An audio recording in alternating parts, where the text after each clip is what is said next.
Selamat sore, dokter.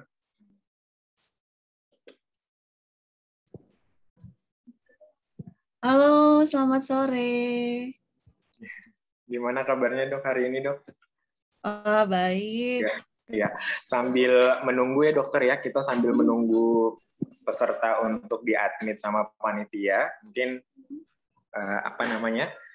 saya informasiin sebentar untuk mungkin teman-teman yang baru bergabung atau bapak ibu yang baru bergabung, kami himbau bahwa nantinya jangan lupa untuk diisi presensi kehadiran sesaat setelah nanti teman-teman panitia melakukan input di kolom chat. Nanti bisa diisi data presensinya sebagai data dari kami, dan kami juga himbau kepada ayah ibu sekalian untuk bisa berpartisipasi aktif selama proses webinar berlangsung.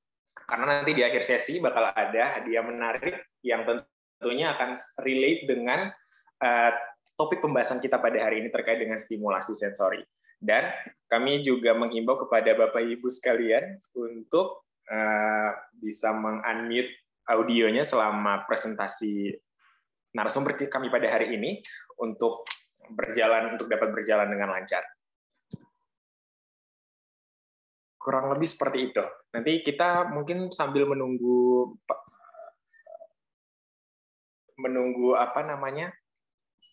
peserta yang lain untuk bergabung, mungkin sampai di pukul 16:10 baru kita akan bisa memulai ya teman-teman ya.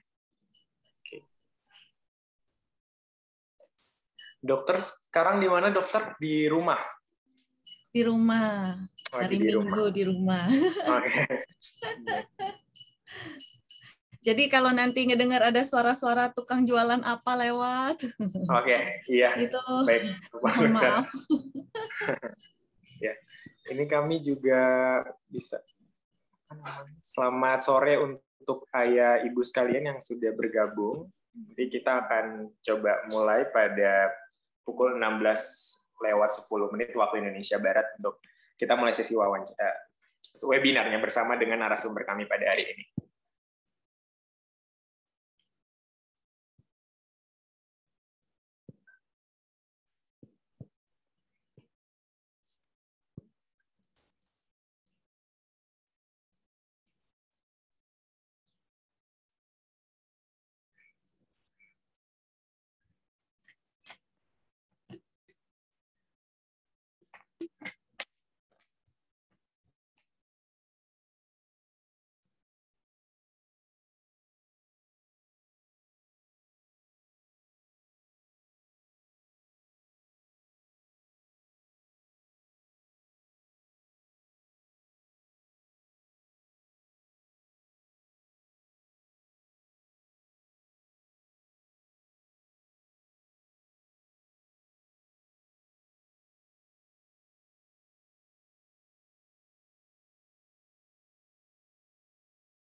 Baik, Bapak Ibu sekalian yang baru bergabung, mungkin saya ulang lagi. Jadi di kolom chat sudah dikirim link presensi dari teman-teman panitia. Mungkin Bapak Ibu bisa dibantu untuk mengisi link kehadiran karena ini sebagai database kami. Dan kami himbau selama sesi webinar berlangsung untuk dapat berpartisipasi aktif karena di akhir nanti akan ada hadiah dari sponsor kami yang sangat relate dengan topik pembahasan kita pada hari ini. Mungkin Bapak Ibu sekalian bisa menjadi salah satu yang akan menerima hadiah tersebut dan bisa menstimulasi anak untuk bisa tumbuh dan berkembang secara optimal di rumah.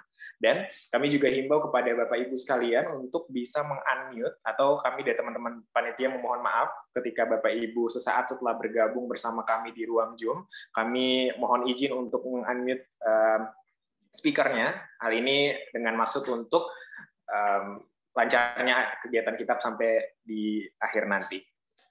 Kemudian sebelumnya, Assalamualaikum warahmatullahi wabarakatuh. Waalaikumsalam warahmatullahi wabarakatuh. Semoga saya harap Bapak Ibu sekalian bisa dalam keadaan sehat di rumah, meskipun saat ini kita dalam keadaan pandemik COVID-19. Jadi kami juga turut serta mempromosikan terkait dengan program daripada pemerintah, yaitu penerapan protokol kesehatan, selalu menjaga jarak dengan satuan yang lainnya, selalu menggunakan masker saat berada di luar rumah, dan mencuci tangan secara berkala di bawah air mengalir dan atau penggunaan hand sanitizer. Ini untuk sebagai upaya preventif bagi kita dan juga untuk orang lain di sekeliling kita dalam penyebaran virus COVID-19 di tengah pandemik ini. Dan senang sekali kami dari Klinik Lalita kembali mengadakan webinar di series ketiga ini dengan topik bahasan terkait dengan stimulasi perkembangan anak yang bisa dilakukan selama pandemi. Jadi mungkin di beberapa kasus banyak orang tua yang mengeluhkan bahwa bingung nih setelah dikasih PR sama terapis, apalagi yang harus diberikan di rumah ya, kayak gitu-gitu. Banyak sekali keluhan-keluhan dari orang tua kepada kami di klinik ini. Dan tepat sekali karena hari ini kita akan bahas dengan narasumber kita yang sangat berkompeten pada bidangnya. Namun sebelum itu, sebelum saya masuk kepada sesi webinar, karena ini adalah webinar yang dilaksanakan oleh Klinik Lalita, maka kami coba untuk mempersonal brandingkan di awal terlebih dahulu terkait dengan Klinik Lalita. Jadi klinik ini sudah memiliki 2 cabang, yakni di Alam Sutra dan juga di Samarekon Bekasi, yang mana Klinik Lalita ini memiliki visi untuk mewujudkan kesejahteraan anak di Indonesia yang optimal dan berkualitas. Tentunya Klinik Lalita ini demi menunjang visinya, kami berusaha untuk menjadikan Klinik Lalita ini sebagai tumbuh kembang anak yang terlengkap, kemudian terintegrasi, berkualitas, serta terpercaya. Yang mana di Klinik Lalita ini, Bapak Ibu sekalian yang punya anak mungkin dalam proses tumbuh kembang ini untuk bisa menghasilkan proses tumbuh kembang yang lebih optimal, mungkin bisa memperoleh layanan dari kami seperti screening tumbuh kembang anak, kemudian screening bayi berisiko tinggi, kemudian berkonsultasi langsung dengan dokter spesialis dan juga konsultan tumbuh kembang anak, kemudian bersama dengan dokter spesialis kesehatan fisik dan juga rehabilitasi, dokter spesialis kedokteran jiwa, kemudian berkonsultasi langsung dengan psikologi dan juga psikologi pendidikan, melakukan tes IQ, tes kesiapan untuk masuk ke sekolah, penelusuran minat dan bakat, penanganan anak-anak yang memiliki kesulitan belajar, kemudian ada juga layanan terapi seperti fisioterapi, terapi wicara, okupasi terapi, sensori integrasi, dan juga baby massage. Kurang lebih seperti itu, Bapak Ibu sekalian. Dan senang sekali hari ini di hari Minggu 13 Juni 2021 kita kembali, tadi saya ulang lagi, kita kembali dengan seminar series ketiga dengan topik bahasan adalah stimulasi perkembangan anak yang bisa dilakukan selama pandemi COVID-19. Dan tentunya kita kedatangan narasumber yang sangat berkompeten di bidangnya. Beliau adalah Dr. Listiani Herman, spesialis kesehatan fisik dan rehabilitasi. Mungkin Bapak Ibu di rumah, kok dokter spesialis kesehatan fisik sama rehabilitasi yang ngasih materi terkait dengan stimulasi pada anak selama pandemi COVID-19, kenapa nggak dokter anak aja kayak gitu?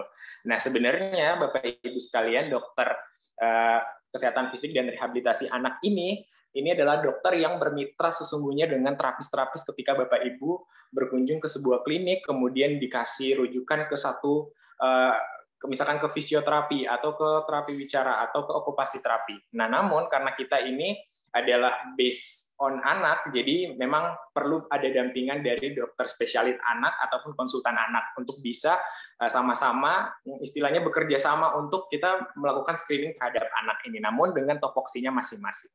Kurang lebih seperti itu. Namun sebelum masuk ke sesi ini, sesi webinar, saya bacakan terlebih dahulu terkait dengan riwayat hidup dari Dr. Listiani Herman, spesialis kesehatan fisik dan rehabilitasi. Nah, beliau ini merupakan dokter umum, lulusan dokter umum dari Fakultas Ukrida, Fakultas Kedokteran Ukrida pada tahun 2006 sampai dengan 2011. Kemudian dokter melanjutkan program spesialis di Fakultas Kedokteran Universitas Indonesia pada tahun 2016 sampai dengan 2020. Kemudian untuk pelatihan terbaru, beliau mengikuti Pediatric Rehabilitation Workshop for Communication Problem in Children pada tahun 2021 dan mengikuti World Federation Neurorehabilitation and Stroke pada tahun 2021. Dan saat ini selain beliau aktif bekerja di Klinik Lalita Alam Sutra dari sejak 2021 kemarin sampai dengan sekarang, beliau juga aktif bekerja di Rumah Sakit Husada pada tahun 2020 sampai dengan 2021 dan beliau juga bekerja di Rumah Sakit Hermina Tangerang sejak 2021 hingga sekarang. Kurang lebih seperti itu, teman-teman sekalian. Jadi mungkin kita mengefisiensikan waktu. Saya berikan kesempatan kepada Dr. Listiani Herman untuk bisa memberikan menyampaikan topik bahasan terkait dengan apa sih stimulasi perkembangan anak yang bisa kita lakukan selama pandemi COVID-19. Saya persilakan, dokter.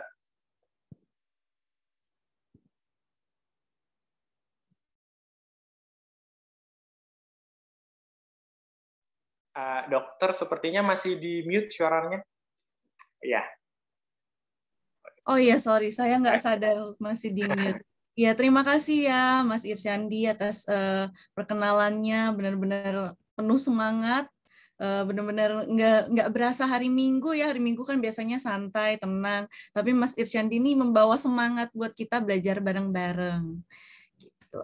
Oke, jadi hari ini saya mau membawakan topik untuk kita berdiskusi bareng-bareng, belajar bareng-bareng mengenai stimulasi perkembangan anak yang bisa kita lakukan selama pandemi COVID. Ini apakah sudah kelihatan jelas screen yang saya share? Sudah ada? Sudah, dokter, jelas. Sudah ya, oke. Ya, yuk kita belajar bareng-bareng, diskusi bareng-bareng ya. Nanti kalau misalnya ada yang mau ditanya, boleh silahkan ditanya saja. Oke. Jadi untuk tahu mau ngomongin semua nih stimulasi perkembangan, kita harus tahu dulu perkembangan itu ada periode emasnya. Jadi ada periode emas untuk perkembangan otak dan itu terjadinya tuh sampai usia 2 tahun.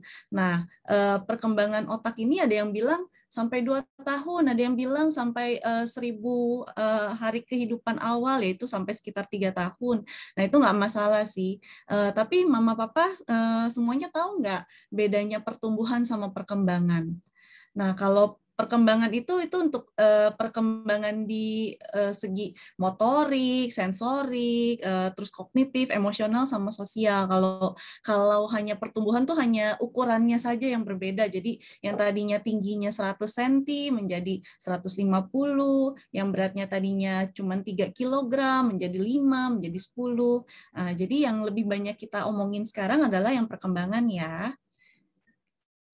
Nah, untuk perkembangan ini tuh sebetulnya ada pondasinya. Pondasinya itu namanya pemrosesan sensori. Nah, bingung ya apa itu pemrosesan sensori? Oke, gampangnya sih kurang lebih kayak gini. Kalau kita lihat dari sini, dari gambar ini kan banyak sekali input-input sensori yang ada di dunia ya. Jadi sensori itu apa yang bisa diterima oleh indera kita. Misalnya kalau kita lihat anak yang sedang berjalan di pantai seperti ini, kita lihat di kakinya dia merasakan ada rasa dari pasir. Mungkin pasirnya juga agak basah-basah sedikit karena terkena air laut, ombaknya. Kemudian juga dia akan merasakan angin segar dari angin laut seperti itu ya. Kemudian dia juga akan merasakan mungkin kadang-kadang kena airnya juga.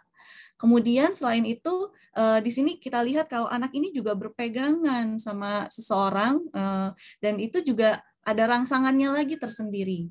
Selain itu kita lihat di sini ada matahari, mungkin di sini ada foto-foto, ada gambar-gambar lain yang mungkin tidak terlihat, misalnya ada anak-anak lain atau ada pohon kelapa. Nah, itu banyak sekali yang harus dilihat. Belum lagi nanti ada wangi-wangi air laut yang kayak amis-amis dikit. Nah, itu begitu banyak di dunia ini stimulasi dari sensori. Dan kita harus bisa menentukan, oh, saya harus cuekin yang ini karena saya mau fokusnya di yang ini. Sehingga untuk sensori ini kalau kinerjanya bagus, dia akan mempengaruhi dari segi motoriknya, dari segi kognitif, persepsi, bahasa, sosial maupun perilakunya. Jadi anak ini nanti dengan sendirinya akan berpikir, oh saya lagi ada di pantai dengan kondisi seperti ini, maka saya harus melakukan apa supaya saya tidak jatuh.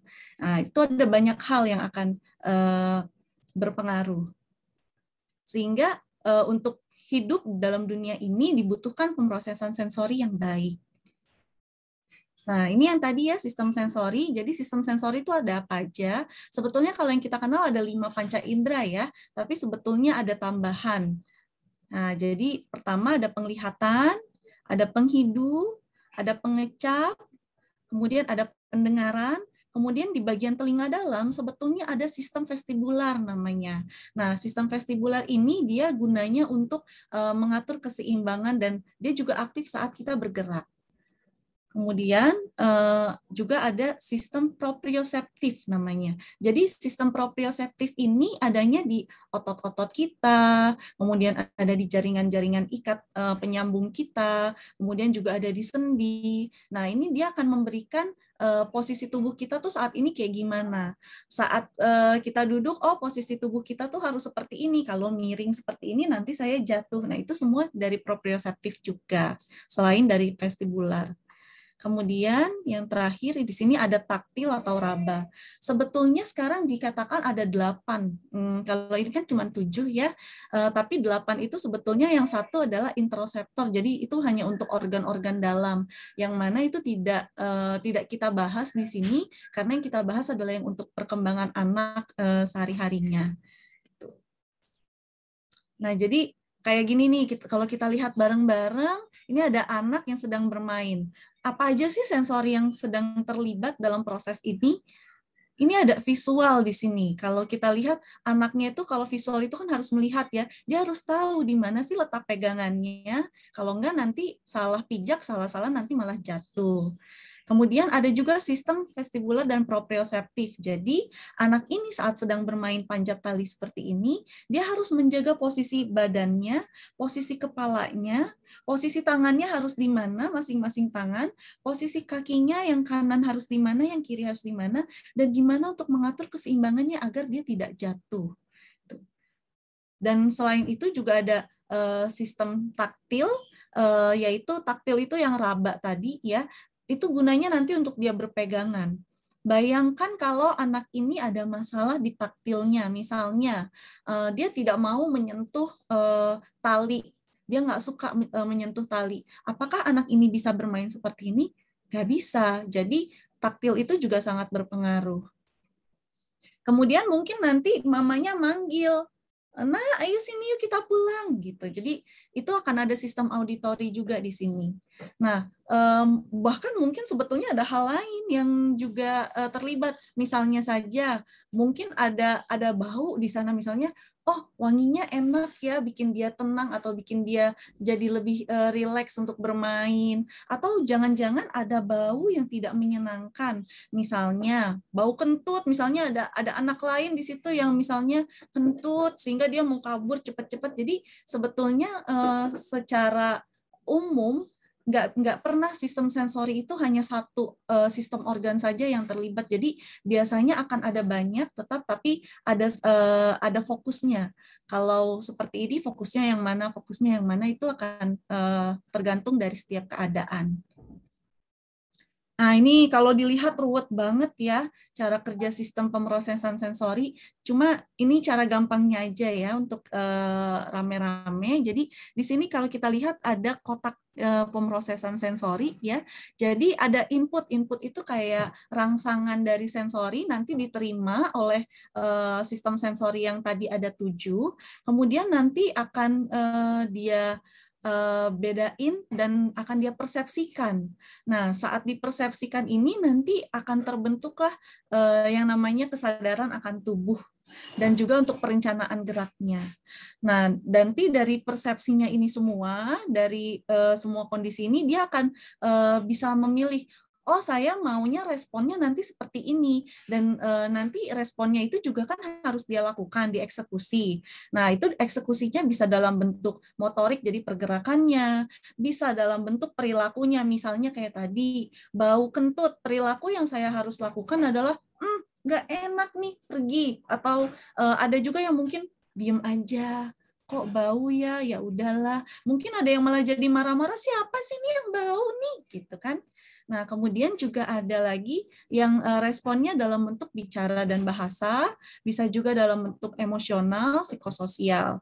Nah, dari sistem ini semua nanti akhirnya berpengaruh ke kegiatan seseorang secara produktif, juga mempengaruhi dari kemampuan belajar akademiknya, bisa juga mempengaruhi nanti untuk aktivitas hidup sehari-hari. Leisure time ini adalah waktu untuk dia melakukan hal yang dia senangi, misalnya hobi gitu. Dan juga mempengaruhi di partisipasinya terhadap masyarakat. Jadi kita harus ingat, anak itu kan sedang kita bentuk saat sedang kita latih, didik supaya nanti bisa menjadi anggota masyarakat yang berguna. Jadi makanya sistem sensori ini harus benar-benar distimulasi dengan maksimal agar nanti besarnya anak ini bisa berbaur dengan baik dengan masyarakat dan melakukan perannya sehari-hari. Nah, jadi peran sensori integrasi itu tadi ada membangun kontrol posturnya, untuk merencanakan geraknya dia juga akan mengatur emosi, mengetahui cara berinteraksi dengan lingkungan sekitar, lalu juga untuk keterampilan belajar, keterampilan bermain, bersosialisasi dengan peer group-nya, kemudian membangun kesadaran diri, dan juga menemukan keseimbangan dan kenyamanan untuk terlibat dalam kegiatan yang bertujuan. Nah, masalahnya nih karena pandemi ini, akhirnya orang tua menjadi takut membawa anak untuk pergi bermain, kemudian sekolah-sekolah juga pada tutup semua, TK, TB semuanya tutup. Nah, ternyata sebelum pandemi saja diperkirakan sudah ada 43% anak balita di seluruh dunia loh yang resiko tidak mencapai perkembangan optimal. Jadi udah cukup banyak nih, sudah hampir 50% setengahnya. Nah, masalahnya ini juga jauh meningkat lagi setelah adanya pandemi. Namun sampai sekarang belum ada angka pastinya berapa. Dan di sini ada survei juga yang dilakukan di Euro, di mana ternyata anak-anak ini banyak sekali yang mengalami kebosanan dan mereka juga merasa menjadi terisolir. Sedangkan dari penelitian tahun 2012 sebelumnya sudah ditemukan adanya hubungan kalau sosioemosional ini juga berhubungan dengan kesadaran, kepercayaan diri, kesadaran sosial, kemampuan mengontrol diri, komunikasi, kemampuan membina hubungan, dan juga bagaimana cara seorang anak itu mengambil keputusan. Nah, jadi gimana dong nih solusinya? Solusinya untuk anak adalah bermain, nggak ada cara lain. Nah, main apa aja sih? Mainnya yang tadi kan ada 7 sistem sensori ya, akan kita bahas satu-satu. Yang pertama adalah bermain taktil. Jadi bermain taktil ini kita lihat di sini contoh-contohnya. Jadi si anak ini pakai cat air, terus kemudian dia tempelkan di kayak kertas HVS atau kertas gambar, kemudian boleh juga dibawa main pasir atau bermain di rumput. Kalau misalnya mama papa punya waktu luang di saat yang ini harinya hari biasa nih, harusnya nggak terlalu ramai di pantai, bisa anak-anaknya diajak main ke pantai, jadi mereka juga mendapat stimulasi secara taktil. Kemudian kalau kita lihat nih, misalnya, aduh nggak sempet bawa ke pantai, ya udah diajak aja masak bareng. Misalnya bikin kue, bikin adonan, anak-anaknya disuruh ikut gulung, suruh bentuk-bentuk. Ya, walaupun jadinya agak berantakan, walaupun jadinya sampai semua tepung ada di mukanya, nggak apa-apa. Kotor itu baik. Ini juga salah satu contohnya, dilarang menginjak bumi. Jadi pernah kan dulu pas masih kecil, pokoknya nggak boleh nyentuh lantai. Kalau nyentuh lantai mati. Ya, ada yang kayak gitu, atau lantainya isinya lava semua gitu. Jadi di lantai ini bisa kita taruh bantal, bisa juga misalnya ditaruh karpet, atau mungkin ditaruh kain, tapi hati-hati ya, maksudnya jangan sampai yang licin sampai si anak akhirnya terpleset. Kemudian bisa juga misalnya dikasih tali-tali gitu, yang penting si anak tidak benar-benar menyentuh lantai, sehingga di situ kakinya itu akan banyak mendapat stimulus dari taktilnya. Kemudian ada bermain proprioseptif. Nah, ini adalah contohnya. Jadi bisa nih di rumah main, anaknya digulung-gulung, misalnya pakai matras atau pakai selimut tebal gitu, digulung-gulung. Belaga bilang, "Mama bikin sosis bikin sandwich atau hotdog, gulung-gulung-gulung, teken-teken, tindih-tindih." Ya, terus ini gimana? Sakit nggak kalau begini? Ini udah terasa belum? Gitu. Itu bisa sambil main seperti itu, atau bisa juga diteken-tekennya misalnya pakai centong nasi gitu, atau kalau punya bola gym juga boleh tekan-tekan kayak gitu. Nah, kemudian anak juga boleh tuh main misalnya bareng sama kakaknya sama adiknya, main dorong-dorong, main tarik-tarikan. Nah, itu juga akan menstimulasi proprioseptif yang tadi adanya di sendi, di otot, di jaringan ikat gitu. Dan bisa juga kalau misalnya anaknya nggak punya teman main, misalnya boleh disuruh belaga dorong misalnya dorong lemari atau dorong tembok. Nah, itu juga mempengaruhi di proprioseptif. Kemudian ada bermain vestibular. Vestibular kan tadi untuk keseimbangan dan pergerakan ya. Jadi contohnya misalnya main trampolin.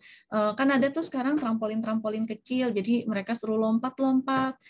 Perlu diingat kayak tadi yang saya bilang, tidak ada kita menstimulasi itu hanya satu sistem sensori doang tok. Jadi di sini pastinya proprioseptif juga akan bekerja, visualnya juga akan bekerja.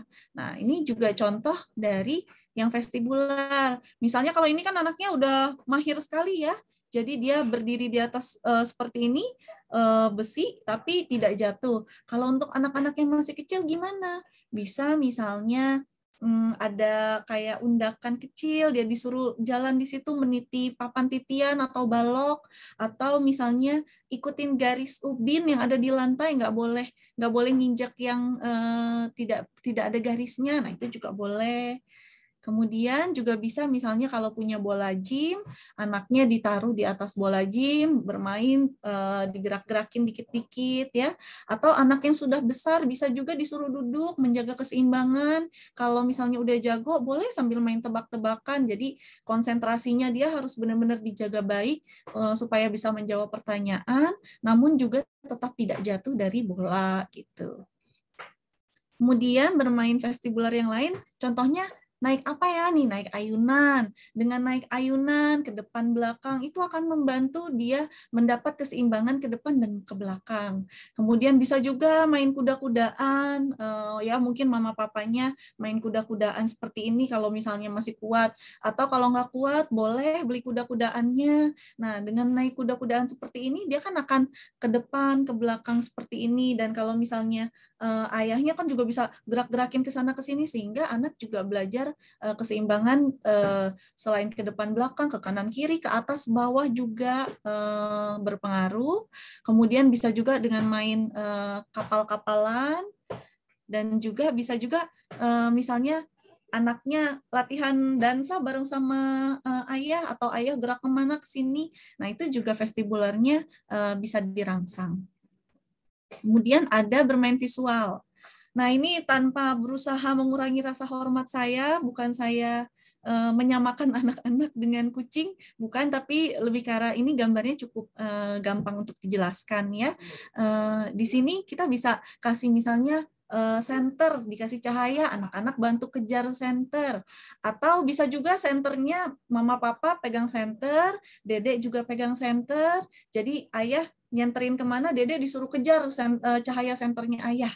Gitu.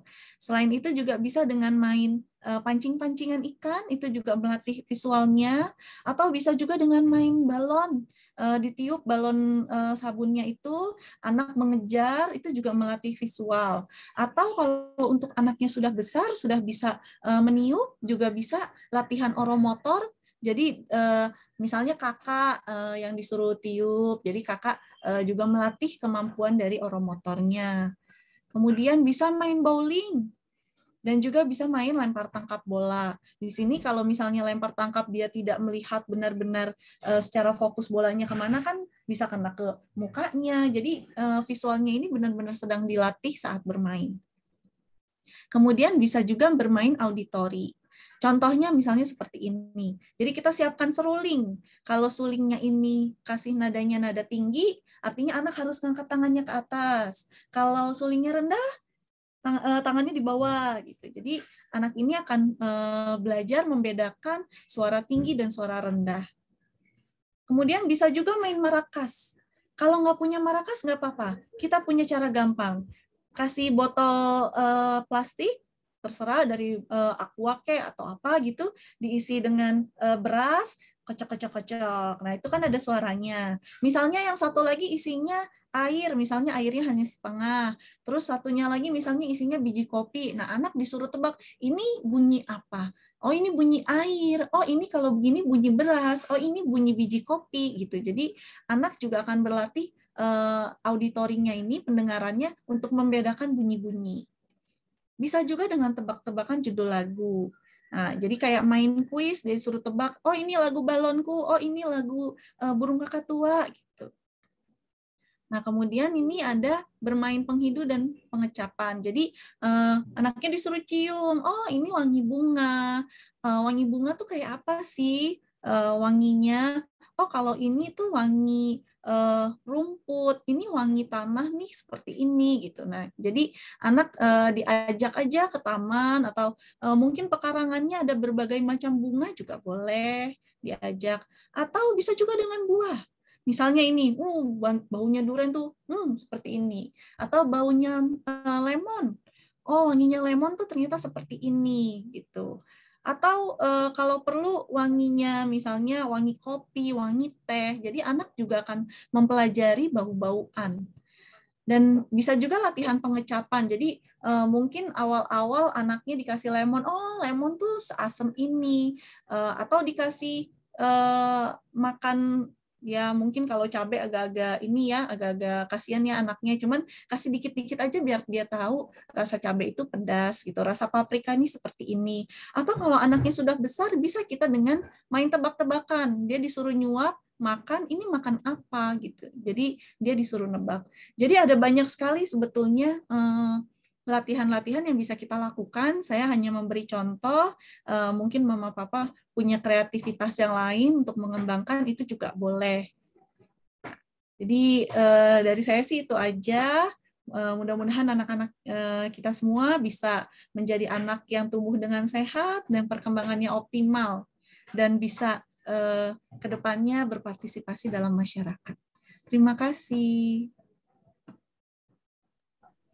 Baik, terima kasih dokter atas penyampaian yang sangat luar biasa terkait dengan 7 sensori dasar. Ya, sebenarnya ada 8, yang terakhir itu berkaitan dengan organ-organ dalam. Namun tidak sempat disinggung oleh dokter karena kita hanya akan membahas terkait dengan perkembangan anak. Kurang lebih seperti itu. Nah, mungkin Bapak Ibu sekalian, tadi berdasarkan pemaparan dari dokter, mungkin kalau ada hal-hal yang dirasa perlu ditanyakan, bisa langsung menggunakan fitur raise hand atau diangkat tangannya di fitur yang ada di Zoom-nya, atau malu-malu bisa diketik di kolom chat. Namun untuk itu teman-teman sekalian, ayah bunda, saya perlu informasikan bahwa berlangsungnya kegiatan hari ini bisa berjalan dengan lancar karena kami juga disponsori oleh salah satu sponsor kami pada hari ini, yaitu Okuplace, yang mana Okuplace ini adalah permainan ataupun yang dibuat secara homemade. Jadi ini permainan yang dibuat langsung oleh seorang ahli okupasi terapi yang berdasarkan dengan evidence base. Jadi pembuatan permainan ini juga berdasarkan dengan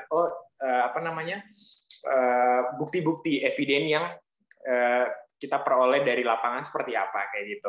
Kemudian ini juga nyaman dan tentu kita juga akan memperhatikan kenyamanan serta keamanan bagi para anak-anak karena memang anak-anak kita tahu mainnya pada istilah kasarnya adalah main-main aja gitu tanpa ada sadar ini bahaya apa enggak. Jadi kayak dari Okuplace ini udah menyediakan permainan yang bisa menstimulasi sensori ataupun perkembangan anak dengan memperhatikan kenyamanan dan juga keamanan dari si anak. Kurang lebih seperti itu, dan Bapak Ibu kami juga mengingatkan untuk bisa mengisi link yang sudah dikirim oleh teman-teman panitia di kolom chat, karena ini sebagai data dari kami. Oke, di sini kita langsung masuk ke sesi pertanyaan. Sepertinya sudah ada yang angkat tangan dari Ibu Evi Elisa Raditya. Mungkin bisa langsung memaparkan pertanyaannya kepada dokter. Silakan. Selamat sore, Dok. Terima kasih sudah diizinkan. Anak saya usia 2 tahun 8 bulan dan memang ada problem dengan sensorinya. Kalau menurut diagnosa sementara itu GDD ya kemarin ya. Jadi terapi sensori kemarin itu disarankan seminggu 2 kali. Cuman karena jadwalnya penuh, kemarin tuh terakhir dari dokter dikasih Februari kemarin, karena jadwal penuh cuma dapat seminggu sekali. Nah, saya berencana apakah sekarang supaya bisa saya kejar, apakah terapinya ditingkatkan saja menjadi seminggu 3 kali? Itu pertanyaan saya yang pertama. Pertanyaan yang kedua, kemudian saya juga melihat adanya permasalahan di perilaku. Seperti dia suka melempar barang, lalu menangis apabila keinginannya tidak terpenuhi, dan itu setiap hari. Jadi setiap hari pusing ngedenger rengekannya gitu ya. Dan itu pasti gitu loh, dan ya dari pagi sampai malam gitu. Jadi saya juga lagi mempertimbangkan untuk masuk ke terapi perilaku. Kalau bicara dia sudah lancar, tetapi dia masih membeo dan mungkin kosakatanya belum sebanyak dulu kakaknya ya gitu, dan artikulasi juga belum lancar, tapi dia sudah bisa membentuk kalimat gitu. Jadi dalam bisa 2-4 kata. Apakah itu juga perlu terapi bicara untuk semakin dikejar atau bagaimana? Dia permasalahannya utamanya di fokus, dan dari terapi sensorinya bilang juga keseimbangan punya masalah. Jadi saya rencana beli itu papan keseimbangan untuk dilatih dia gitu. Fokusnya itu juga yang saya melatih dia di rumah tuh sebagai orang awam tuh aduh susah banget gitu. Bingung. Baik, ya. Dokter, pertanyaannya. Oke, jadi terima kasih ya Mama Evi, ini sudah ngasih pertanyaan, berpartisipasi aktif ya, kalau kata Mas Irsyandi tadi. Nah, jadi anaknya kan usianya 2 tahun 8 bulan ya, Ma ya. Tadi kan dibilangnya masalahnya GDD. Jadi GDD itu adalah Global Delay Developmental. Jadi sebetulnya dikatakan GDD itu saat ada perkembangan-perkembangan yang tertinggal, dan perkembangannya ini tidak hanya satu, biasanya lebih dari 2. Perkembangannya itu bisa dari segi tergantung nih masing-masing anak berbeda. Ada yang gangguannya di motorik kasar, ada yang di motorik halus yang telat, ada juga yang di kebetulan karena dokter tadi ngomong begitu, saya jadi kelupaan satu hal lagi. Saya juga nggak tahu apakah ada permasalahan di kognitif, tidak, karena diajarin warna sampai sekarang belum nangkep gitu. Tapi kalau hewan, buah-buahan dia ya lumayan lah gitu, bisa mengenal. Puzzle dia bisa. Puzzle dia bisa. Oke. Iya, dia marah itu. Ya, oke. Jadi ini kan tadi ngeluhnya sebetulnya udah dikasih terapi nih, udah datang ke dokter, udah dikasih terapi sensori integrasi, tapi karena permasalahan jadwal, sedangkan merasa perlu dikejar. Sebetulnya iya, memang perlu dikejar, tapi kita juga harus melihat sebetulnya seberapa ketertinggalankah anak. Kalau memang ketinggalan banget, saya sih memang sangat menyarankan boleh banget 3 kali seminggu latihan. Itu tentu kalau semakin banyak dilatih, semakin banyak distimulasi, tentu perkembangan juga akan jauh lebih baik kecepatan ngejarnya dibandingkan yang hanya misalnya 1 kali. Dan selain itu juga perlu diingat, kalau latihan yang ada di entah di klinik, entah di rumah sakit, entah pokoknya di tempat untuk sensori integrasi itu juga tidak akan banyak bermanfaat jika di rumah anak tidak dilatih, anak tidak dirangsang perkembangannya. Jadi kalau sekarang ditanya, gimana nih dok, saya perlu 3 kali nggak? Kalau memang mama bisa meng-afford itu, misalnya dari segi waktu ada, kemudian juga bisa yang nganterinnya juga ada. Kemudian dari segi keuangan, karena bagaimanapun sensori integrasi kan juga lumayan ya, itu juga ada. Itu boleh saja dibawa 3 kali seminggu. Tapi ingat ya yang tadi saya bilang, di rumah tetap harus dilakukan juga rangsangan-rangsangan stimulasi sensori yang dari tadi yang udah contoh-contohnya yang saya ajarin, atau yang dilakukan di terapisnya itu sudah lakukan, itu kan suka dikasih PR tuh, lakuin ini nanti di rumah ya, ininya belum bagus, nah itu juga dilakukan. Kemudian tadi juga kan masalahnya keseimbangannya juga jelek sampai mau beli papan titian segala macam kayak gitu, itu bagus banget. Ini mamanya benar-benar mama yang berdedikasi, pokoknya anak saya harus dikejar. Ini oke banget. Bagus, Saya sih kalau emang mama bisa boleh, tapi kalau misalnya nggak bisa beli pun dengan cara-cara yang tadi, permainan-permainan tadi juga bisa dilakukan gitu.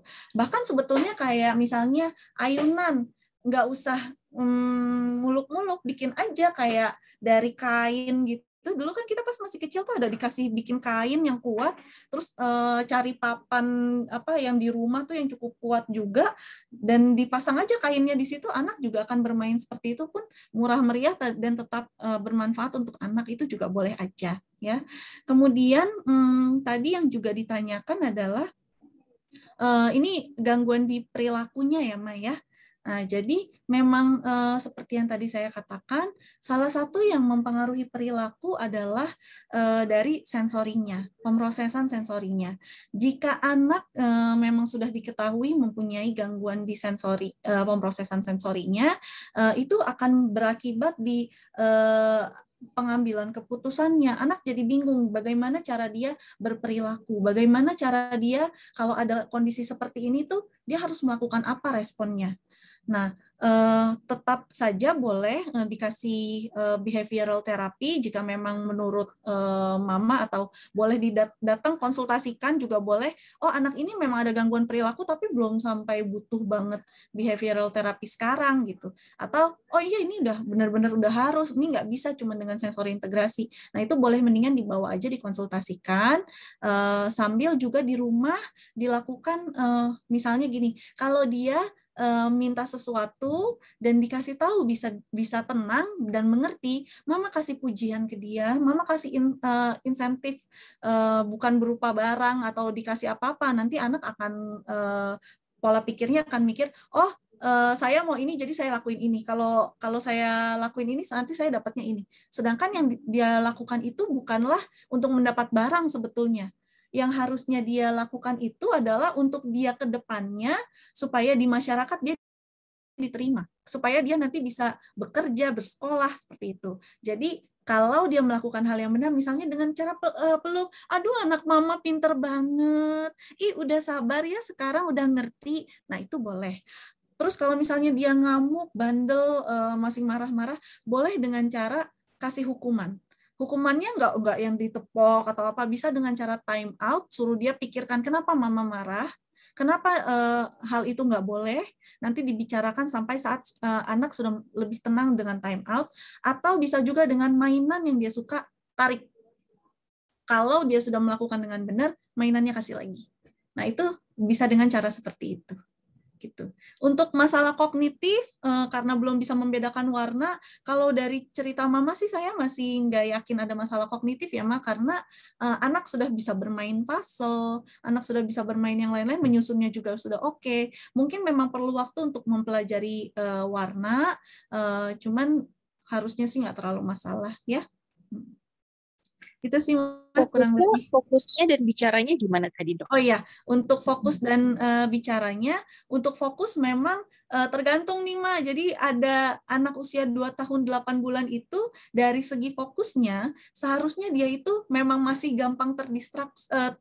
1-2 tahun itu dia atensinya kaku, 2-3 ya. 2-3 tahun itu dia masih gampang terdistraksi, mah. Kalau Mama ngelihatnya, oh dia habis main ini pindah ke sini, terus ada suara apa dia pergi lagi, oh itu wajar, mah.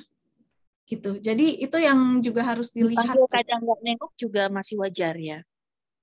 Nah, dilihat juga kalau dipanggil nggak nengok-nengok, Mama harus yakin satu. Sekali nengok, tapi kalau dia lagi asik sendiri gitu, itu dia nggak nengok gitu. Tapi ya, kalau pas lagi timingnya tepat dia nengok sih, dia merespon gitu. Dikasih instruksi ya kadang merespon, kadang kalau dia lagi asik sendiri dia nggak mau nurut. Tapi kalau dikasih respon, misalnya suruh buang sampah atau suruh peluk mama gitu atau taruh ini, dia masih merespon instruksi. Gitu. Nah, kalau seperti itu, mungkin juga ya itu tadi latihannya ditambah lagi aja untuk simulasi sensori integrasinya itu. Karena mungkin anak jadinya saat dia bermain udah nggak denger tuh. Kan tadi saya bilang ya dunia itu penuh dengan sensori dan kita harus bisa, oh yang ini yang harus saya cuekin, ini yang harus saya fokuskan. Nah itu yang mungkin dia masih belum. Jadi tinggal dilatih aja. Jadi mudah-mudahan jawabannya cukup memuaskan. Gimana Pak Moderator? Kita lanjut ke pertanyaan selanjutnya. Iya, benar sekali. Terima kasih Ibu Evi atas pertanyaannya. Semoga bisa terjawab jawaban dari dokter. Kita lanjut ke pertanyaan. Saya bacakan dulu yang di kolom chat ya, dokter ya. Ya, jadi boleh, ini dari Ibu Leni. Jadi selamat sore, dokter. Luar biasa sekali materinya. Anak saya laki-laki berusia 4,5 tahun. Dan gimana sih caranya untuk bisa ngestimulasi anak biar bicaranya tidak gagap? Kurang lebih seperti itu, dokter. Oke, agar bicaranya nggak gagap ya. Jadi, ini juga perlu tahu dulu nih, sebetulnya bicara gagapnya ini, satu, untuk bikin kalimat kan harusnya dia udah bisa cerita nih ya. Untuk 4,5 tahun tuh harusnya dia udah bisa bercerita, udah bisa bikin kalimat. Apakah dia sudah bisa melakukan seperti itu untuk bikin kalimatnya semua segala macam. Kalau ternyata memang sudah bisa, berarti seharusnya sih dari komunikasinya cukup oke. Cuman masalah di kelancaran untuk bicaranya saja. Nah, untuk bicara gagap ini juga harus dilihat kembali, Ma. Yang kedua, apakah ada faktor-faktor misalnya yang membuat dia tuh kayak nggak pede buat ngomong, karena terkadang kalau misalnya kondisi lingkungannya yang dia merasanya ada tekanan nih, pressure, sehingga akhirnya bicaranya yang harusnya bagus-bagus aja menjadi gagap gitu. Jadi itu juga harus dilihat. Kemudian juga dilihat juga sebetulnya bicara gagapnya kalau lagi ngapain sih, kalau lagi ngobrolnya sama siapa sih gitu. Untuk menstimulasinya supaya nggak gagap, jadi sebetulnya kita harus lihat dulu penyebab-penyebabnya apa, supaya nanti terapinya itu, maksudnya tindakan apa yang kita kasih ke dia itu benar-benar yang fokus. Nah, mungkin juga anak sebetulnya dia pikirannya tuh cepat, jadi anak ini mungkin berpikirnya cepat, tapi mulutnya itu yang agak kayak ketinggalan dari pikirannya, jadi akhirnya dia ngomong yang dia jadi bingung, kebolak-balik. Jadi gimana nih secara umumnya? Secara umum untuk ngomong, kalau misalnya anaknya gagap, boleh dengan suruh dia tenang, tarik napas, pelan-pelan ngomongnya, tenangkan dia, kasih suasana yang nyaman, jangan bikin dia semakin tertekan dengan, apalagi kalau kita lihatin yang gitu. Nah, nanti takutnya malah aduh anaknya makin ketakutan, makin gagap lagi lah dia. Jadi sebetulnya untuk menstimulasinya lebih ke arah situ, mah. Asal dia yang lain-lainnya bagus, harusnya nggak masalah, mah. Gitu. Gimana Mama Leni, apakah ada lagi yang misalnya kurang atau mau ada informasi yang ditambah juga boleh? Ya, terima kasih dok. Anaknya sih udah bisa bicara, menceritakan. Cuman kalau dia dalam bicara itu suka misalnya burung. Jadi burung itu mah dia tuh kan lagi pergi terbangnya pergi ke atas. Nah nanti dia kesini lagi gitu. Jadi ada beberapa buku katanya tuh dia berulang gitu. Nah. Jadi saya bilang satu kali aja bicaranya ya. Nanti saya cuma bicara seperti itu. Jadi dia nanti ya seperti itu aja sih dok. Iya. Ya sebetulnya cukup bagus berarti ya Ma ya. Cuman lebih ke arah gagapnya ya. Ya itu bisa dengan lebih ke arah dilatihnya tuh latih sambil ngobrol terus sama nanti yang dia masih salah terus diulang kayak tadi Mama bilang. Tentu dengan senyum supaya dia nggak ketakutan sambil juga diulang terus dan kalau misalnya dia salah suruh maksudnya kayak suruh dia tenangin lagi, tarik napas lagi. Stimulasi yang benar-benar khusus supaya bicara nggak gagap sebetulnya nggak ada Mah. Lebih ke arah latihannya aja terus menerus supaya nanti dia terbiasa ya. Oke, terima kasih. Soalnya kayaknya anaknya tuh banyak ini Mah, banyak idenya, banyak kreatifnya. Jadi dia mikirnya, aduh, nanti saya mau ngomongnya gimana ya gitu. Iya, benar. Situ Mah. Terima kasih dok. Sama-sama. Baik, terima kasih Bu Leni. Semoga terjawab ya pertanyaannya. Oke, kita lanjut dokter. Nanti sembari saya bacakan pertanyaan, mungkin dokter juga bisa menyimak. Nanti di akhir bisa salah satu pertanyaan terbaik akan kita berikan door prize dari sponsor kami. Ya, oke. Kita lanjut mungkin ke Bapak yang mengangkat tangan terlebih dahulu, Bapak Radit. Bapak Radit, kami persilakan Pak. Selamat sore, Dok. Saya mau tanya. Halo, selamat sore. Gini, saya mau konsultasi. Kebetulan anak saya itu kan umurnya sekarang 7 tahun mau ke 8 tahun ya. Sudah mau kelas 2. Nah, dulu kebiasaan itu kan sering kalau saya kerja, istri saya kerja kan tinggal di rumah sama nenek kakeknya. Jadi saya kurang tahu pergaulannya. Jadi hanya nonton TV aja, terutama tuh seringnya nonton Upin Ipin gitu ya. Nah, terus kebiasaannya sekarang itu terus seperti kayak gimana ya? Kayak suka main sendiri gitu loh. Jarang suka berkumpul sama teman-temannya. Kan kadang saya ajak pulang ke rumah saya di Jawa ketemu sama sepupunya. Itu dia lebih jarang main sama sepupunya, lebih seneng main sendiri gitu loh, kayak punya dunia sendiri gitu loh. Tapi kalau masalah pelajaran dikasih matematika itu masih bisa ngerjain. Tapi kalau masalah perilaku itu kayak sosialnya masih kurang gitu loh, lebih seneng kayak main sendiri gitu loh. Kadang tuh pada kumpul rame-rame dia jalan-jalan sendiri, main-main sendiri seperti itu. Nah, kebetulan kemarin adik saya nyuruh ke psikolog anak katanya, cuma sekarang kan belum. Nah, ini saya pengen tahu aja sih gimana, kadang suka ngomong sendiri, kayak tepuk-tepuk sendiri, cerita sendiri tapi belum bisa cerita gitu. Misalnya ditanya tuh kadang tadi ngapain gitu, suka ngomongnya ngomong lagi. Misalnya saya tadi adik lagi ngapain gitu. Nah, jadi kayak suka membalikkan pertanyaan gitu loh. Terus kalau disuruh cerita masih belum bisa gitu. Nah, itu kenapa dok gitu loh? Solusinya apa gitu? Terima kasih. Oke, baik, terima kasih ya Bapak Radit sudah bertanya. Jadi ini kan pertanyaannya, jadi anak saya nih kenapa dok? Ada masalah apa? Untuk menjawab yang ini saya saat ini belum bisa langsung jawab ya Pak. Kenapa? Karena kita tetap butuh untuk melihat anaknya, kita tetap harus meriksa karena ada banyak hal sebetulnya yang harus dinilai. Tapi kalau misalnya anaknya misalnya tadi kan bilang pelajaran bisa. Kemudian yang tadi juga belum keluar adalah apakah sebetulnya anak ini juga sudah bisa bikin kalimat atau belum? Maksudnya kalau lagi pelajaran di sekolah, apakah dia bisa menjawab pertanyaan-pertanyaan ibu gurunya itu dengan lancar atau tidak? Karena tadi kan lebih ke arah matematika ya, lebih ke arah hitung-hitungan ya.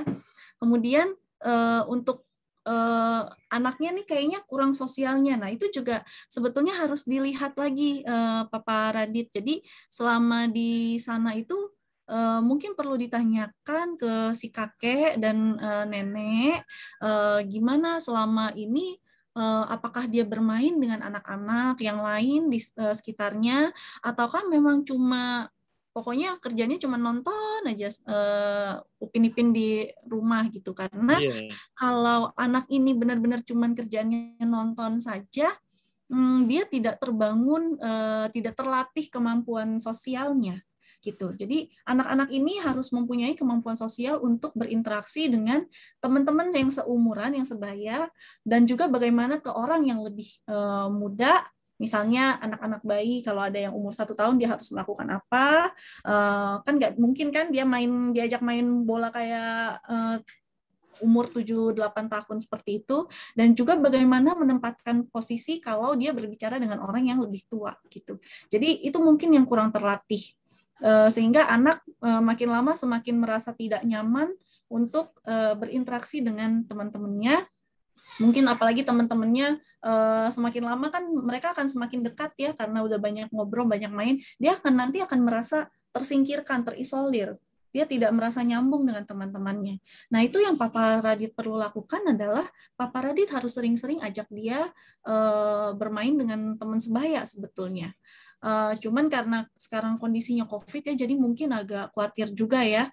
Jadi ya tinggal dipastikan aja bagaimana maskernya semua segala macam, anak tetap harus pakai masker. Kemudian mungkin kalau main sama yang lain lebih ke arah di lingkungan yang terbuka, jangan di ruangan yang tertutup, dan maskernya harus selalu on dan sering-sering cuci tangan. Tinggal lakukan protokol kesehatannya itu sih. Ya, soalnya kan dia kan sering, saya tinggal kerja kan di rumah aja. Aktivitas di luar memang jarang. Jadi mungkin kakek neneknya kan di rumah, yang penting nonton TV tenang, sudah itu aja. Jadi jarang sosialisasi, ada temen gitu, nggak ada. Jadi di rumah aja gitu.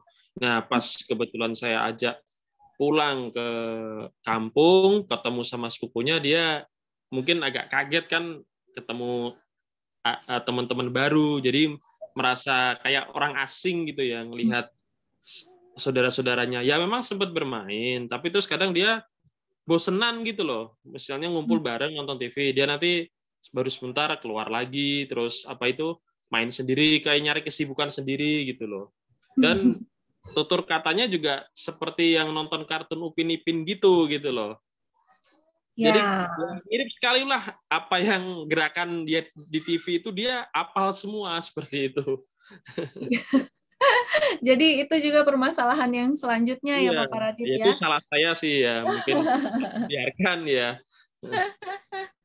Ya, jadi memang kalau misalnya dia mendengarnya itu akan masuk ke dalam otaknya, akan masuk ke dalam memorinya. Tadi mungkin kalau ngelihat dari yang kotak yang cara pemrosesan sensori itu di situ sebetulnya ada yang namanya memori juga di situ, Bapak Radit.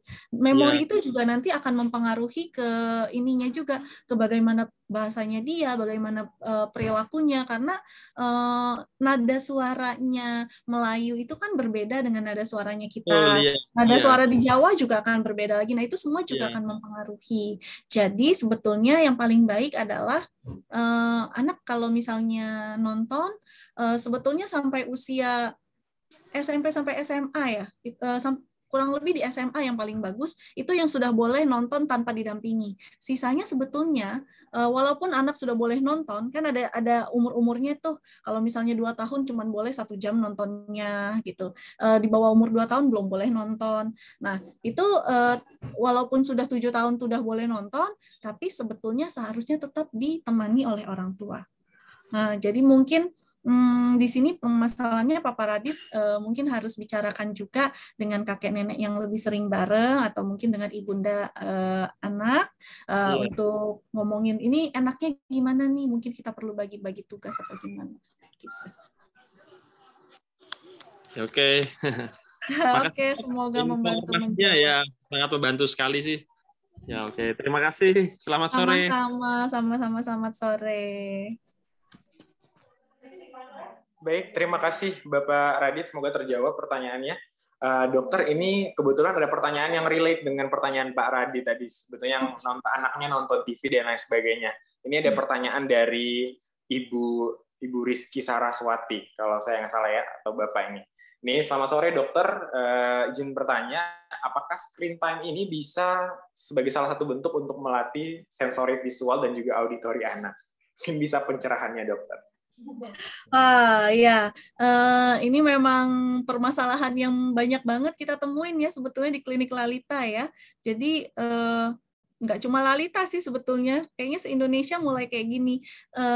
Banyak anak akhirnya dikasih gadget, banyak anak akhirnya dikasih TV, apalagi pas lagi makan supaya tenang ya kan. Atau yang ini pertanyaannya cukup menarik, apakah bisa untuk melatih visual dan auditori anak juga? Sebetulnya kalau bisa melatih visual dan auditori tentu bisa.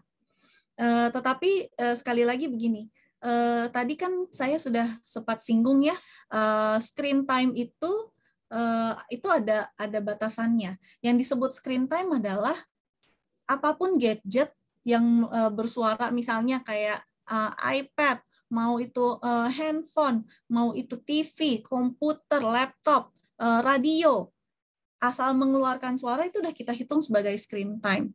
Dan sebetulnya untuk anak-anak di bawah 2 tahun, kita menyarankan tidak ada screen time sama sekali. Kenapa? Salah satunya adalah saat anak terbiasa misalnya TV-nya nyala terus nih di rumah.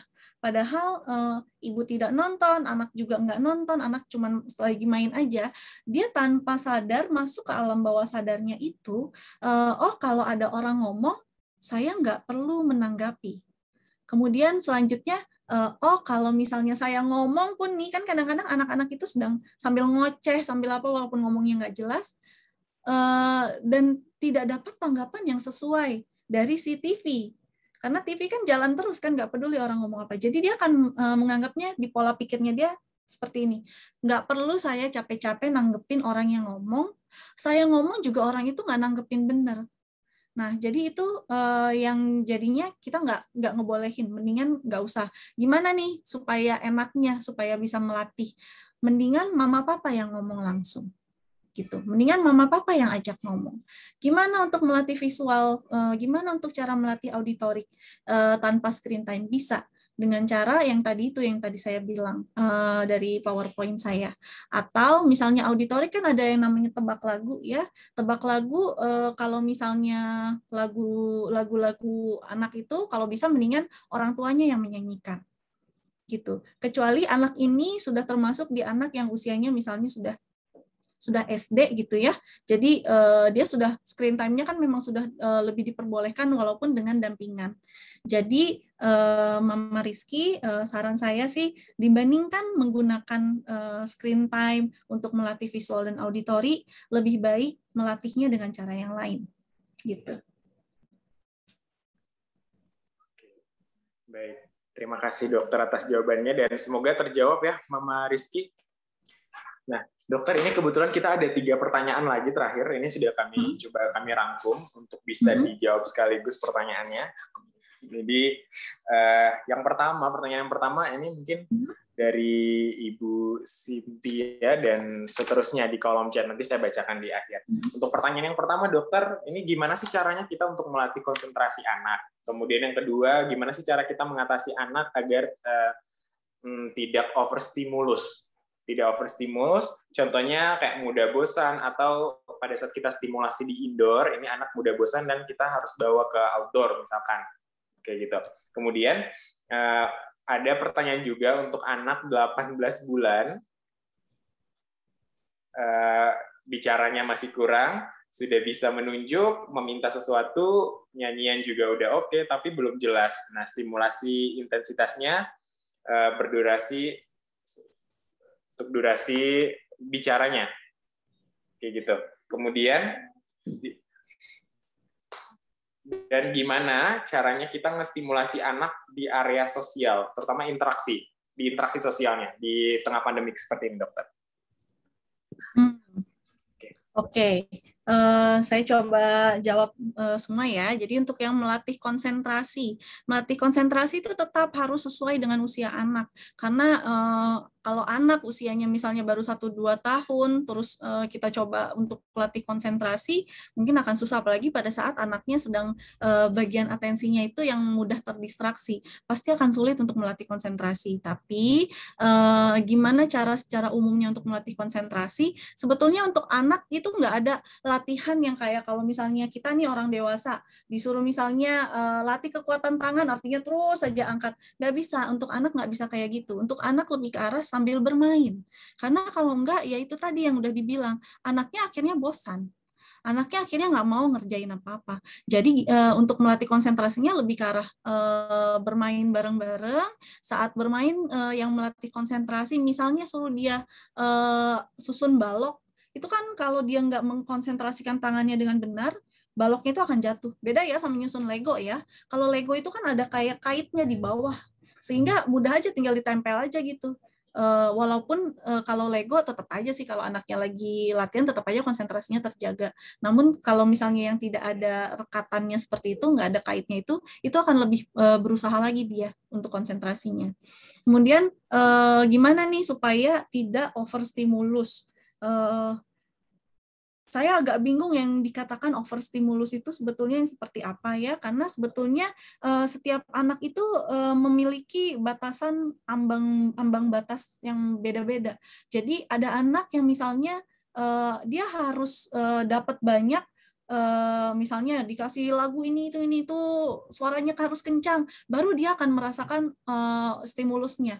Ada juga yang dia ambang batasnya tuh rendah sekali, misalnya kadang-kadang ada dari kita yang misalnya lagi belajar, dengar ada suara orang ngomong, aduh ini berisik banget sih. Nah, jadi sebetulnya untuk mengatasinya adalah lihat anaknya sendiri. Kita nggak bisa cuman, oh ini caranya seperti ini, nggak bisa. Harus lihat lagi si anak lebih demen seperti apa, kita harus mengikuti dengan yang dia sukai. Karena kalau enggak, anak nggak akan nurut untuk ngelakuin apa yang kita minta gitu. Kalau memang dia bosan di indoor, boleh main di outdoor, itu juga hal yang bagus. Kemudian usianya sudah 18 bulan, sudah bisa nunjuk, sudah bagus ya, tapi bicaranya kurang. Jadi untuk anak 18 bulan seharusnya dia sudah mulai bisa menyebutkan kosakata yang berarti. Jadi bukan cuma yang tidak berarti seperti itu, enggak. Jadi dia seharusnya sudah bisa menyebutkan kosakata yang berarti. Sampai usia di 2 tahun nanti dia akan sekitar bisa 100 kata. Kemudian dia juga mulai akan membentuk kalimat 2 kata. Sehingga kalau misalnya ini udah 18 bulan tapi bicaranya ini masih kurang, harus dilihat dulu sebetulnya berapa kosakata sih yang dia sudah bisa mah. Kemudian yang juga harus dipikirkan adalah sekarang ibu-ibu milenial itu anaknya dikasih bahasanya nggak cuma satu. Jadi ada bahasa Indonesia, kemudian nanti ada bahasa Inggris, anaknya diajarkan itu. Nah, itu yang juga kadang-kadang orang tua ada yang datang, anak saya belum bisa banyak bicara, tapi ternyata Inggrisnya sudah ngeluarin warna-warna apa semua segala macam, bentuk udah bisa, bahasa Indonesianya bisa dikit-dikit. Nah, itu yang mereka lupa untuk menghitung gitu. Jadi kalau saran saya itu dilihat lagi dulu secara lebih dalam bicaranya seperti apa. Kemudian kalau bisa anak sebelum dia mahir dalam berbicara, jangan berikan banyak bahasa. Berikan satu dulu. Jangan takut anak nanti akan dengan mudahnya mengejar bahasa yang lain saat pondasi awal untuk bahasa ibunya ini dia sudah bisa. Kalau anaknya ada di lingkungan yang berbahasa Indonesia, misalnya di rumah bahasanya Indonesia, di sekolah Indonesia, main sama tetangga bahasanya juga Indonesia. Lebih baik biarkan dia berbahasa Indonesia dulu. Karena setiap bahasa itu memiliki grammar yang berbeda, kemudian aktif pasifnya juga cara yang berbeda.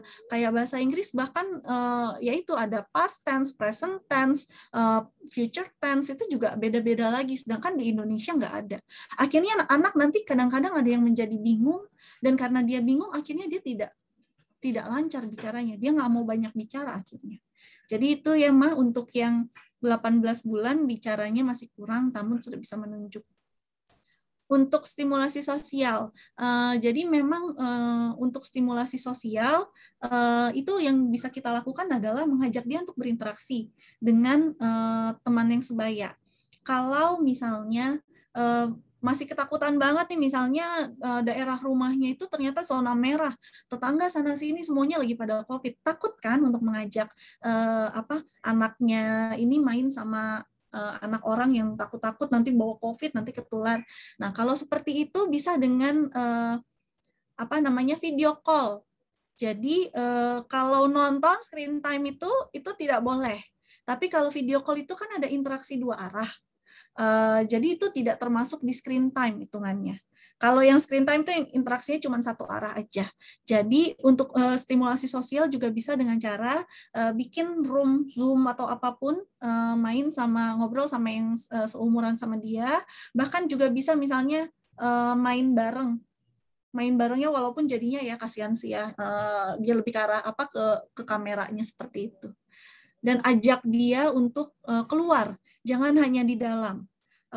Yang penting tadi protokol kesehatannya dengan baik, kemudian dia juga nanti kalau dibawa keluar dia akan melihat, oh dunia ini seperti ini, dunia ini nggak cuman kayak di rumah saya yang kayak begini gitu. Itu dengan sendirinya dia akan terstimulasi juga secara sosial. Begitu kurang lebih Pak Moderator. Oke. Baik, terima kasih dokter untuk jawabannya yang sangat menarik dan cukup sangat informatif. Nah, dokter ini saya rasa di kolom chat itu ada pertanyaan yang mungkin tadi sudah sempat dijelaskan oleh dokter ya. Jadi kapan sebaiknya mengenal bicara kedua selain bahasa ibu ke anak? Yang tentunya pasti setelah anak ini sudah menguasai terlebih dahulu bahasa ibu, baru bisa kita kejar untuk bahasa asing lainnya. Kalau misalkan Bapak Ibu sekalian ingin mengejar, anaknya pengen menguasai bahasa asing, kurang lebih seperti itu. Dan ini juga ada pertanyaan terkait dengan seberapa banyak sih intensitas durasi yang kita kasih kepada anak. Nah, sebetulnya ini juga nanti berkaitan tadi sama dokter yang udah dijelaskan. Jadi anak itu sebenarnya tidak ada yang namanya overstimulus ya dokter ya. Jadi kita hanya memperhatikan kapan sih si anak ini boring, jadi kita sebagai orang tua juga bisa memperhatikan tanda-tanda seperti itu untuk bisa kita alihkan dengan cara yang seperti apa, biar bisa mengalihkan perhatian anak lebih fokus lagi. Kurang lebih seperti itu untuk Bapak Ibu, bisa terjawab dengan baik dan benar. Nah, untuk dokter, Bapak, Ayah, Ibu sekalian, kami mohon maaf karena ini dapat informasi dari teman-teman panitia untuk keterbatasan waktu. Jadi kami mohon maaf yang sebesar-besarnya untuk tidak bisa membacakan beberapa pertanyaan yang mungkin Bapak Ibu sempat di raise hand dan lain sebagainya. Jadi untuk ada hal yang menjanggal ataupun ada beberapa yang masih keliru, bisa langsung berkonsultasi ke Klinik Lalita, yang nanti kalau informasi lebih lanjut bisa cek lini masinya di @kliniklalita. Kalau misalkan Bapak Ibu sekarang kan udah sangat milenial, jadi bisa langsung cek di Instagram kata dokter tadi ya dokter ya, ibu-ibu milenial. Nah, dan sebelumnya saya ucapkan terima kasih ya dokter ya untuk pemaparan materi yang sangat luar biasa, dan Bapak Ibu sekalian, kami himbau untuk bisa tetap stay karena kita masih ada beberapa kegiatan lagi di akhir sebelum kita closing untuk sesi webinar pada hari ini. Namun untuk sebelum itu kami ingatkan lagi untuk Bapak Ibu untuk bisa mengisi link presensi yang sudah dikirim oleh teman-teman panitia di kolom chat, karena link presensi itu yang akan kita gunakan sebagai data untuk mengirimkan materi yang disampaikan dokter tadi untuk bisa dipelajari lebih lanjut di rumah. Kurang lebih seperti itu. Nanti jangan lupa untuk diisi biar kita dari teman-teman panitia tidak kesulitan dalam melakukan pengiriman materinya. Dan Bapak Ibu, kami juga informasikan berjalannya acara ini dengan lancar sampai hampir di penghujung acara ini karena sponsor kami yaitu OkuPlace. Nah, OkuPlace ini adalah permainan yang sebenarnya dilakukan oleh seorang okupasi terapi. Dan seorang okupasi terapi. Dicoba di next lagi teman-teman. Okupasi terapi, dan OkuPlace ini bertujuan adalah permainan yang bisa kita stimulasi kepada anak, yang mana ini mungkin digambar Bapak Ibu sekalian bisa lihat untuk gambarannya kurang lebih seperti itu, untuk mainan-mainan yang bisa digunakan dalam hal menstimulasi pertumbuhan serta perkembangan anak bisa secara optimal di rumah, kurang lebih seperti itu. Dan produk-produk ini juga merupakan produk handmade yang dibuat secara langsung oleh seorang okupasi terapisnya, kemudian dirancang dengan clinical reasoning dan evidence based. Jadi berdasarkan dengan landasan. Kenapa sih permainan ini kita kasih? Nah, ini untuk menstimulasi ini dan lain sebagainya. Kurang lebih seperti itu, dan aman digunakan untuk anak, dan produk ini juga disertai dengan ide bermain dan juga manfaat yang bisa menstimulasi pertumbuhan serta perkembangan pada anak. Next. Oke. Next, sudah selesai. Nah, Bapak Ibu sekalian, karena tadi berhubung pemaparan materi yang sudah disampaikan oleh dokter, nanti dokter akan memilih salah satu pertanyaan terbaik yang akan kami berikan hadiah dari sponsor kami, Okuplace tadi, dan saya punya 2 pertanyaan, Bapak Ibu sekalian, nanti yang bisa jawab, nanti bisa ketik di kolom chat. Di kolom chat nanti akan kami, dari teman-teman panitia akan bantu untuk dipantau siapa yang paling cepat dan tepat yang akan menjawab. Ini akan kita berikan hadiah door prize dari sponsor kami, yaitu Okuplace. Sudah siap Bapak Ibu sekalian untuk pertanyaannya? Ini pertanyaannya gampang banget. Ini udah terangkum di materi dokter tadi. Sebetulnya kalau misalkan Bapak Ibu sekalian memperhatikan, saya rasa bisa dijawab dengan baik dan benar dan juga tepat. Oke, mungkin kita bisa ke pertanyaan yang pertama ya dokter ya, untuk Bapak Ibu sekalian. Nah, untuk pertanyaan yang pertama, coba Bapak Ibu ketik di kolom chat 3 sensori dasar yang perlu kita stimulasi kepada anak. 3 sensori dasar. Tadi dijelaskan dokter panjang lebar ada 8 sensori. Nah, ini kami meminta Bapak Ibu untuk menyebutkan 3 sensori dasar yang perlu kita stimulasi pada anak. Oke. Ini yang paling cepat, yang paling gesit tangannya adalah Ibu Evi Elisa Raditya.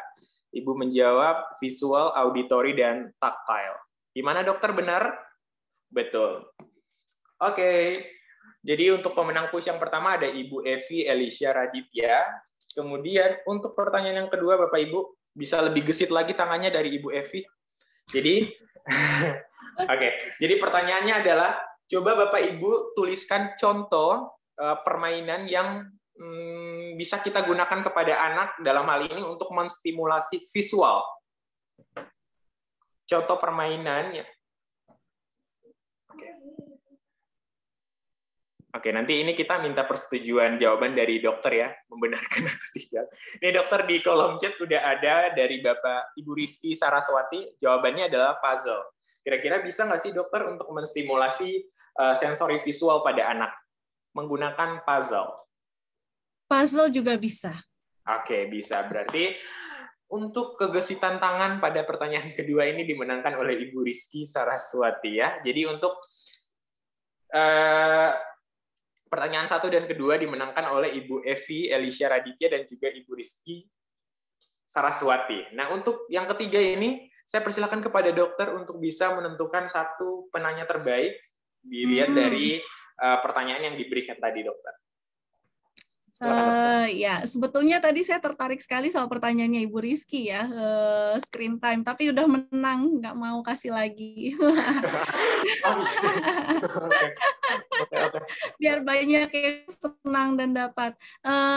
Saya mau kasihnya ke Pak Radit aja, yang tadi tuh udah bingung juga gimana nih untuk anaknya. Ini kan memang interaksi sosial itu sekarang sangat penting ya saat pandemi seperti ini ya, untuk Pak Radit.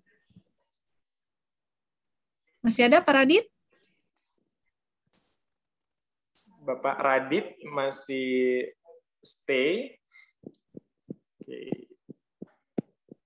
Bapak Radit sepertinya ada nggak? Semoga ini Bapak Ibu sekalian, nanti untuk pemenang yang tadi udah kami sampaikan ada Ibu Evi, ada Ibu Rizky dan Pak Radit. Nah, ini bisa menghubungi teman-teman panitia, bisa langsung chat di Lalita Klinik, itu ada Lalita Klinik. Kalau misalkan agak sempat nanti bisa langsung DM di Instagram di klinik@kliniklalita, nanti bisa nama, alamat dan lain sebagainya agar bisa kami kirimkan ke alamatnya masing-masing. Kurang lebih seperti itu. Dan kami juga berterima kasih banyak kepada Bapak Ibu sekalian, ayah bunda sekalian yang sudah berpartisipasi aktif dari awal hingga penghujung acara ini. Semoga informasi yang diberikan oleh narasumber kami bisa bermanfaat dan bisa distimulasi di rumah. Saya coba mengkonklusi terkait dengan materi yang disampaikan oleh Dr. Listi tadi. Jadi di tengah pandemi ini, jadi beberapa anak juga bosan ya dokter ya, jadi nggak ada bingung di rumah mau ngapain. Sebenarnya efek dari pandemi ini membuat anak-anak punya gangguan berpikir, kemudian emosional juga terganggu, dan akhirnya gangguan perilaku. Nah, untuk mencegah 3 hal tersebut, jadi yang perlu kita lakukan adalah menstimulasi aja ya dokter ya, terkait dengan 8 sensori dasar yang sudah dipaparkan oleh dokter tadi. Dengan permainan-permainan yang sangat epik dijelaskan oleh dokter, disampaikan dengan contoh yang mudah dipahami dan nanti mungkin bisa diterapkan oleh Bapak Ibu di rumah kepada anak-anaknya, sehingga pertumbuhan dan perkembangan bisa terkontrol dengan baik dan tumbuh berkembang secara optimal. Kami ucapkan terima kasih lagi kepada Bapak Ibu sekalian untuk gabung bersama kami di Zoom ini. Mudah-mudahan di Zoom yang akan datang ataupun di webinar series keempat yang akan datang, Bapak Ibu sekalian juga bisa turut berpartisipasi aktif, dan tadi kami ulang lagi, kalau misalkan ada pertanyaan yang belum dirasa kurang terjawab dengan baik dan benar, mungkin bisa langsung berkonsultasi kepada dokter, karena dokter juga perlu men-screening dengan baik. Benar nggak sih dokter? Jadi perlu dilihat dari secara fisik, kemudian lain sebagainya, dengan tatapan langsung. Jadi dokter bisa men-screening dengan baik, dengan mendiagnosa juga tepat pula kepada anak daripada ayah bunda sekalian.